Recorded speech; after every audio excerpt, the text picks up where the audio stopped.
Hi everyone, welcome back to explore literature. इस video के अंदर हम डिस्कस करेंगे लिटरेरी क्रिटिसिज्म पेपर के unit second, that is essay by T S Eliot, tradition and individual talent. अगर आपने अभी तक चैनल को सब्सक्राइब नहीं किया है तो प्लीज़ पहले वो कर लीजिए and also share it with your friends. Now watch till the end ताकि आप किसी भी पॉइंट को मिस ना करें। बात करें राइटर की तो T S Eliot was born on September 26, 1888 के अंदर। फिर उन्होंने अपनी जो स्टडीज़ हैं वो कंप्लीट की हार्वर्ड यूनिवर्सिटी से, जहाँ से उन्होंने एक बैचलर डिग्री किया 1909 में, and then he completed his master's degree in 1910। Then he worked as a bank clerk. फिर उन्होंने अपना जो पूरा लिटरेरी करियर है उसको परस्यू किया, क्योंकि जब फाइनेंशियल स्टेबिलिटी भी आ गया था उनके पास। एक इनका पोएम है जिसका नाम है द वेस्ट लैंड, जो कि लिखा गया था 1922 में। उसको सबसे ज़्यादा इन्फ्लुएंशियल पोएम्स में काउंट किया जाता है 20th सेंचुरी की। वो डिसइल्यूजनमेंट है जो पोस्ट वर्ल्ड वॉर एरा का, उसको शो करता है, and it is a very important and interesting poem by Eliot. फिर 1948 में टीएस इलियट को नोबेल प्राइज़ भी मिला लिटरेचर के अंदर for his outstanding contribution to poetry. जो भी उनका कॉन्ट्रीब्यूशन था पोएट्री को लेके, so he was awarded for that. अब बात करते हैं एसे की। तो ये जो हमारा एसे है बाय टीएस इलियट, इसमें इलियट ने एक रिलेशनशिप एस्टेब्लिश करने की बात की है ट्रेडिशन और क्रिएटिविटी के अंदर, कि कैसे हमें अपने ट्रेडिशंस को भी नहीं भूलना है और क्रिएटिविटी को भी साथ साथ लेके चलना है। That is the task in literature. तो टीएस इलियट है जो अपने एसे को स्टार्ट करते हैं एक कॉमन बिलीफ से, जो कि बहुत ही ऐसा माना जाता है कि जो पोइट्री है ना वो प्रोडक्ट है इंडिविजुअल के इमोशन और उसके एक्सपीरियंसेस का, कि एक इंसान जो भी फील करता है, जो भी उसके इमोशंस रहते हैं, एक्सपीरियंसेस रहते हैं, उन्हीं से उसके अंदर से फिर वो जो कविताएं हैं निकल के आती हैं। ये चैलेंज करते हैं इस नोशन को कि ऐसा नहीं है कि एक इंसान के जो इमोशंस हैं, एक्सपीरियंस है, उससे ही आती हो, बल्कि जो पोइट्री है वो लार्जर लिटरेरी ट्रेडिशन का पार्ट है। Then he strengthen this by saying कि जो एक हिस्टोरिकल इम्पॉर्टेंस है पोएट्स का, उसको आपको नहीं भूलना चाहिए। आपको अपने लिटरेरी ट्रेडिशंस का रिस्पेक्ट करना चाहिए और उनसे आपको वाकिफ़ रहना चाहिए। आपको पता होना चाहिए आपसे पहले कौन आए हैं, क्या उनका वैल्यू था। अपने आप को इतना मत समझो कि हाँ we are something different. You should learn from your ancestors too. इस तरीके से इन्होंने कुछ बताया है कि we have to be aware about the literary traditions जो हमसे पहले आए हैं। Then he goes on to say that कि जो लिटरेरी ट्रेडिशन है, या फिर कहें एक सिंपल वर्ड है ट्रेडिशन, उसका मतलब ये नहीं होता कि वो पुरानी किताबें, that is not tradition. Tradition का मतलब है एक लिविंग होल, मतलब कि वो चीज़ें, वो हमारा इतिहास जो आज भी हमें इम्पेक्ट कर रहा है, प्रेजेंट डे में भी उसका एक इम्पॉर्टेंस है, उसका एक इम्पैक्ट है हमारी लाइफ्स के ऊपर। जैसे कि हम अपने ही कल्चर से रिलेट करके अगर एग्जाम्पल लें तो हमारी जो भी एपिक्स हैं या फिर जो हमारी हिस्ट्री है, नॉर्मली अगर हम बोलें कि बच्चों को सिर्फ ना नए नए जो ये कैलकुलेशंस है, प्रैक्टिकल सब्जेक्ट्स पढ़ाओ, डेटा साइंस पढ़ाओ, या फिर जो हमारे टेक सब्जेक्ट्स हैं वो पढ़ाओ, कोडिंग सिखाओ, एंड ये वो, कि हिस्ट्री जैसे सब्जेक्ट्स पढ़ाने की क्या ज़रूरत है। तो यहाँ पे वो चीज़ थोड़ा सा बताया गया है। उसी चीज़ से अगर हम रिलेट करके देखें कि भैया हिस्ट्री भी ज़रूरी है, because then only will get to know कि किस तरीके से हमारी जो पूरा ट्रेडिशन है, हमारी सोसाइटी है, वो इवॉल्व हुई है। तो यहाँ पे वो ये बात बोलना चाहते हैं। Then the second thing is कि जो नया वर्क होता है ना वो एग्जिस्टिंग ट्रेडिशन से ही सीखता है। पहले देखो, सबसे पहले क्या था, प्री हिस्टोरिक टाइम था, वहाँ पे हंटर गैदरर्स होते थे। फिर नेक्स्ट जो हमारा हिस्ट्री आया उसमें क्या हुआ, लोगों ने खेती बाड़ी करना शुरू करा, फिर लोगों ने घर बनाने शुरू करे। तो जो पिछली जनरेशन थी उससे इंसान आगे बढ़ के ही सीखता है। तो इस तरीके की जो चीज़ें हैं उनको हमें नकारना नहीं चाहिए कि ओके ठीक है, क्या ही था, किसी ने आग जलानी सीख ली। तो आपके लिए वो बहुत छोटी सी बात हो सकती है आग जलाना, लेकिन एक जो इंसान जिसने सबसे पहले आग जलाई होगी उनके लिए that was a great thing.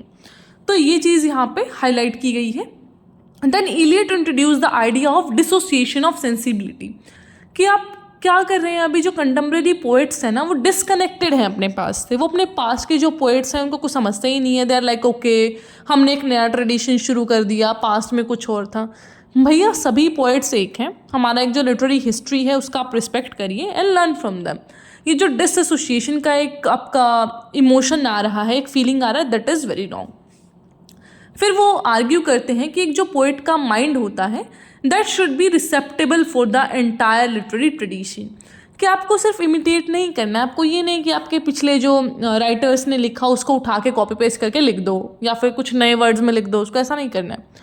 अपने जो फीलिंग्स हैं, अपने जो वर्डिंग्स हैं, अपनी जो भी चीज़ें हैं उनको नया करके लिखो, बट उनको मत भूलो कि हाँ दे वर देयर या फिर उनका कुछ पीस ऑफ वर्क था। Then he goes on to discuss about depersonalisation of poetry, कि आपको अपने ईगोज और इमोशंस को हटाकर रखना है इन योर वर्क्स। फिर वो ऑब्जेक्टिव प्रेजेंटेशन की भी बात करते हैं कि एक जो पोएट है उसको फोकस करना चाहिए ऑब्जेक्टिव रिप्रेजेंटेशन के ऊपर जब भी वो अपना कुछ भी पीस ऑफ वर्क लिखते हैं। फिर आगे इलियट बोलते हैं कि हमें क्या करना चाहिए, रिन्यू करना चाहिए हमारे पास्ट को। अपने वर्क्स के थ्रू आप उनको भी याद कीजिए जो आपसे पहले थे। जो पोएट है उसको अंडरस्टैंड करना चाहिए अपना वर्क शुड चेंज, अपनी जो अंडरस्टैंडिंग है पास्ट की उसको चेंज करिए। फिर वो यूज़ ऑफ लिटरेरी एल्यूजन्स के बारे में बात करते हैं कि किस तरीके से हमें अपने जो पास्ट के वर्क्स हैं उनको प्रेजेंट से कनेक्ट करना है। तो वो कनेक्टिविटी बहुत इंपॉर्टेंट है, उनको भूल नहीं जाना है। फिर आपको रेफरेंसेस ऐड करने हैं जिनका बहुत मीनिंग है। जब भी हम कुछ भी वर्क देखते हैं तो उसमें होता है ना, मिल्टन के रेफरेंसेस होते हैं, होमर के होते हैं, तो वी फील लाइक ओके ये यहाँ से उठाया गया, ये पैराडाइज लॉस्ट का एग्जाम्पल है, ये किसी और टेक्स्ट से लिया गया है, तो we have that reference things. तो इलियट यहाँ पे इस चीज़ को कंक्लूड करते हुए बोलते हैं कि एक जो ट्रेडिशन है और इंडिविजुअल टैलेंट है वो अपोजिट नहीं है बल्कि इंटरडिपेंडेंट है। ट्रेडिशन और इंडिविजुअल टैलेंट को अलग करके मत देखो। अगर आप कुछ अलग कर रहे हो दैट डजंट मीन कि आपको लीग से हटना है, आपको एक ट्रेडिशन से हटना है। आप उसमें रह के भी अच्छा कर सकते हो और आपको अपना जो इंडिविजुअल टैलेंट है उसका यूज़ करना है अपने ट्रेडिशन को रिच करने के लिए। ऐसा नहीं कि भैया मैं तो हट गया, I don't belong to this tradition, ये चीज़ें नहीं होती हैं। आपको अपने इंडिविजुअल टैलेंट का यूज़ करके अपने ट्रेडिशन को स्ट्रेंथन करना है। अपनी सोसाइटी की जो एक पूरा चला आ रहा है ना, वो लिटरेरी जो भी पूरा ट्रेडिशन था, जो भी एथोस थे, उनको आपको स्ट्रेंथन करना है। आपको अपना टैलेंट यूज़ करना है, आपको डिफरेंट डिफरेंट टाइप के वर्क्स लिखने हैं, लेकिन उस चीज़ को मत भूलो जहाँ से ये चीज़ें शुरू हुई थी। तो it is like looking back to the past. तो इसी के साथ ये पूरा ऐसे कंप्लीट होता है एंड दिस ऐसे is basically divided into 3 parts. The first is concept of tradition, जहाँ पे हम बात करते हैं कि ट्रेडिशन होता क्या है। सेकंड में हमने बात किया थियोरी ऑफ डीपर्सनलाइजेशन का। एक जो पोएट है उसको अपने ईगो को सप्रेस करके रखना है अपने वर्क्स के अंदर। And then we goes on to discuss about the conclusion कि ये जो दोनों चीज़ हैं ट्रेडिशन एंड इंडिविजुअल टैलेंट वो अपोजिट नहीं बल्कि इंटरडिपेंडेंट है। तो ये 3 तरीके से जब भी आपको कोई क्वेश्चन आता है तो 3 पार्ट में डिवाइड करके उसको लिख सकते हैं। That will be the whole summary of this essay. अब हम सबसे इंपॉर्टेंट चीज़ डिस्कस करने जा रहे हैं, that is the literary criticism, जो कि आपको कहीं नहीं मिलेगा। तो अगर आपको अपने आंसर को इन्हेंस करना है तो आप इसको पढ़िए। अगर सिर्फ पास होना है तो दिस मच इज़ इनफ। यहाँ पे आप वीडियो बंद करके जा सकते हैं। Alright, so now we will be discussing about the critical analysis part. So the first thing is कि जो इलियट हैं उनका आइडिया ऑफ लिविंग होल, तो ये काफ़ी डिबेटेबल चीज़ है, जहाँ पे इलियट बोलते हैं कि भैया हमें पीछे पास्ट को देखना चाहिए। पास्ट की जो चीज़ें हैं वो ऐसा पुराने रद्दी की तरह मत देखो उनको, बल्कि वो पूरे कल्चर को दिखाती हैं। लेकिन ये पूरा डिबेट है। कुछ लोग बोलते हैं कि अगर आप ट्रेडिशन छोड़ोगे तभी आप आगे बढ़ पाओगे, otherwise you have to focus on this things only.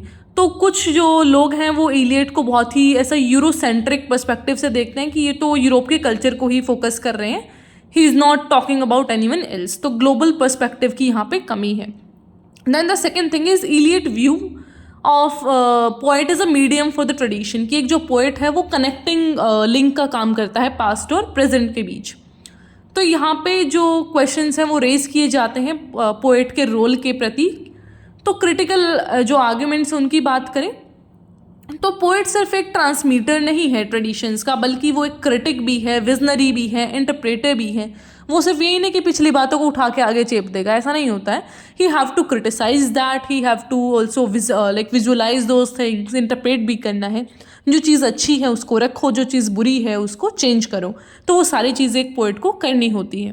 Then the third argument is about objective correlation, that कि जो इमोशंस हैं उनको इनडायरेक्टली आप एक्सप्रेस कर सकते हैं थ्रू ऑब्जेक्टिव्स या फिर कुछ एक्सटर्नल सिंबल्स के थ्रू। लेकिन जो क्रिटिक्स हैं वो यहाँ पे बात करते हैं कि यार ये जो इलियट है ना वो बहुत ही रिस्ट्रिक्टिव चीज़ों की बात करता है कि आप अपने इमोशंस को सप्रेस कर लीजिए, अपने ईगो को सप्रेस कर लीजिए। ये कैसी बातें हैं?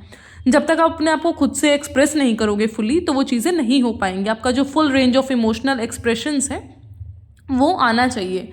Then the fourth thing is Eliot का जो एम्फोसिस है ट्रेडिशन के ऊपर, तो यहाँ पे यही है कि ओरिजिनलिटी को वो क्रिटिसाइज़ कर रहे हैं, एक ऐसा घुमा फिरा के बात करके देखें एक तरीके से। अगर उनका इनडायरेक्ट पॉइंट देखें तो यही है ना कि आपको अपने ट्रेडिशन से नहीं हटना है। अगर आप ट्रेडिशन से नहीं हटोगे फिर ओरिजिनलिटी ही नहीं आएगी, तो इसलिए उनको इस पॉइंट पे भी क्रिटिसाइज किया जाता है। Now the last point is about depersonalisation of poetry, जहाँ पर इलीट बोलते हैं कि एक पोइट को सप्रेस करना चाहिए अपने इमोशंस को, ईगोज़ को। लेकिन एक क्रिटिकल एनालिसिस देखें इसका भी, तो आप पोइट को ऐसा स्टेराइल बना रहे हैं, अनइमोशनल बना रहे हैं। Because poets are known for their emotions या फिर उनकी फीलिंग्स, जिस तरीके से वो एक्सप्रेस करते हैं। अगर आप उनको एक्सप्रेस ही नहीं करने दे रहे फिर क्या पोइट रह गया वो? फिर तो he is just a puppet. वो पिछली वाली चीज़ों को ऐसा कॉपी पेस्ट है ना, कॉपी पेस्ट करके फिर आगे वाले जनरेशन को पास कर देगा। तो आपको वो काम चाहिए या फिर you want a poet to do the productive thing. तो यहाँ पे जो टी.एस. इलियट है उनको क्रिटिसाइज़ किया जाता है। So with this we are completed with the complete analysis. हमने क्रिटिकल पार्ट को भी डिस्कस कर लिया। आई होप आपको समझ आया होगा। कोई क्वेश्चन है तो पूछ लीजिएगा। ऑलराइट, और जिस भी टॉपिक पे वीडियो चाहिए वो भी बता दीजिए। And the like target for this video is 500 likes. Alright, so depending on that, I'll prepare next videos. So I'll meet you in the next video. Till then, take care, stay happy, stay healthy.